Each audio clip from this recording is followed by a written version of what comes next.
Well, I'm not really sure how else to float down these rivers other than just to float down them.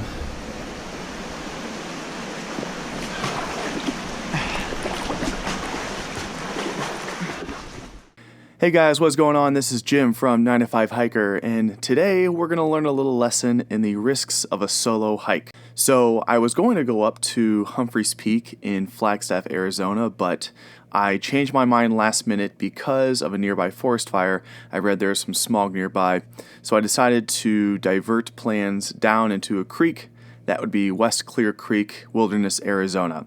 So there's a destination at the end called Hanging Gardens, where this waterfall is just sort of flowing off these shrubs and bushes and vines. And I decided that I was going to pack up my backpack and hit the road for southeast of Flagstaff, but not before I needed to pick up a little toy. You see, going through West Clear Creek, there are parts where you have to swim, and when you have a 25 to 30 pound pack on your back, it makes swimming a little hard, especially when you're wearing hiking shoes.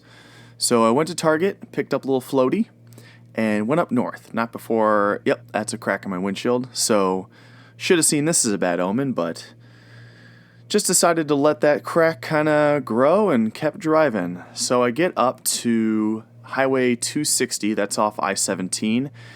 Take that east until you hit this sort of dirt road that follows underneath the power lines. And first thing is, if you are considering doing this hike, you have to have a high clearance vehicle to get through this road. It is gnarly. I wouldn't do it without four-wheel drive even, because if there's even a slight rain, I don't know how a two-wheel drive could possibly make it out of this. So when you're on this four-wheel drive road, it takes at least an hour of off-roading just to get to the trailhead. So you can see in this little time lapse here, I'm winding down for a while. I kind of go in and out of the woods until I drive all the way up to the edge of the canyon, and there is nobody here. I see one truck parked nearby. I ran into those people down in the canyon later on, but besides that, there was nobody. This place is so remote, so out of the way, so hard to get to, that not a lot of people go there, and that should have been one of the warning signs not to do this hike alone, but you know, I'm stubborn, so I kept going. Put on my pack, found the cairns to kind of wind down the canyon edge, and I immediately slipped 5 minutes in, twisted my ankle, and cut up my leg. So already, I'm in way over my head being by myself. Now, I could have turned around, called it a day, and said, you know, this isn't going to happen, but again, stubborn, I kept going. So the trail that goes down the canyon side isn't really much of a trail. It's loose dirt, loose rock. It's slippery. It's so easy to fall on the way down. You got to be really careful. I miss all the good falls on camera because I just slid down that, not on purpose. All the way from the top, all the way to the bottom, feet first. Dude, this hike's beating the shit out of me, man. You get down there, it's gorgeous. There's flowing water, there's waterfalls, you can see the pools.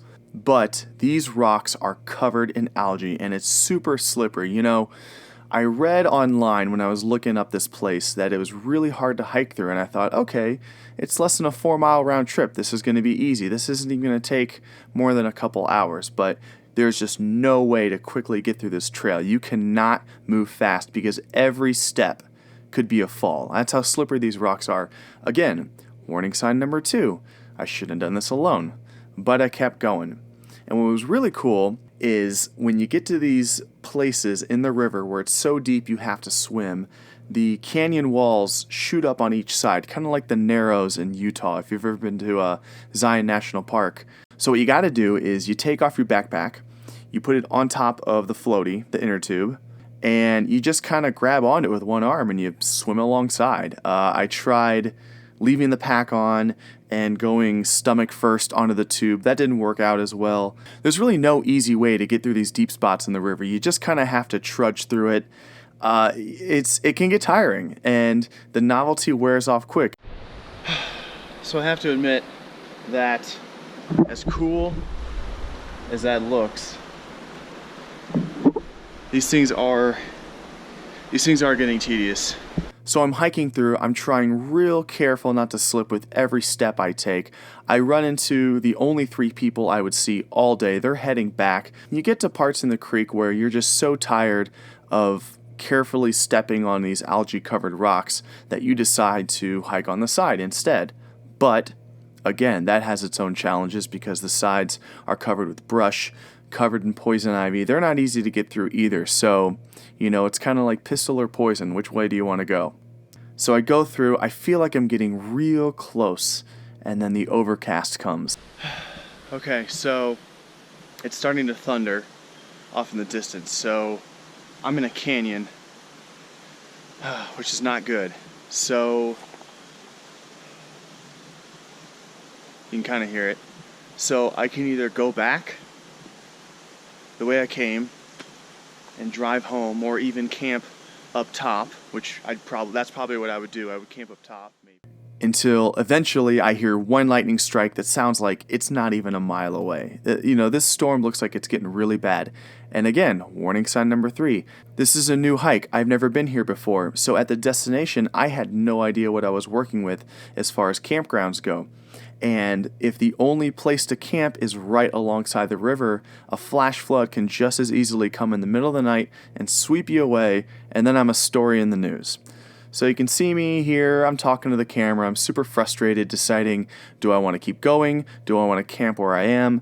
Do I want to turn around and go back? I'm pretty far in at this point.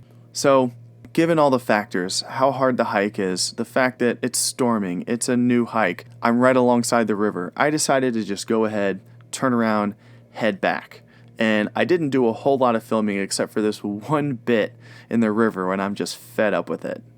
Hey guys, I just pressed play inside my backpack. This is, the novelty's gone, guys. That's all there is to it. I'm just a dude praying there's not a flash flood coming behind me. So I haul ass somehow without falling too much, even though my legs are covered in cuts. I hike all the way back up the canyon, which by the way is just as hard to go up as it is going down. I get to my car with every intention of just driving home, but it's 8 p.m. I'm so tired, I don't even eat. I just fall asleep right on my pad. And then I woke up the next morning and, I looked back on it fondly. I had a good time. It's not a hike I would recommend for anyone to do alone. But, a day hike with a group, yeah, absolutely. This would be a great one to do. And I plan on going back with friends. I plan on getting all the way to the gardens. And there were spots along the way where you can jump off the cliffside into the river where it's deep. I didn't do that because, again, I was just so concerned about getting back. I wasn't really enjoying it in the moment, which is a shame, but, I look back on this one and it was a good time. And you can kind of see the look on my face. I'm frustrated, but when the morning came and the sunrise made the sky so orange, this is why I do what I do.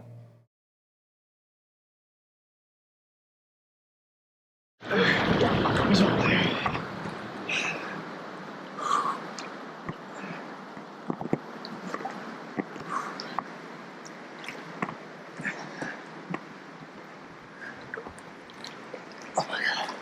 What if I drowned?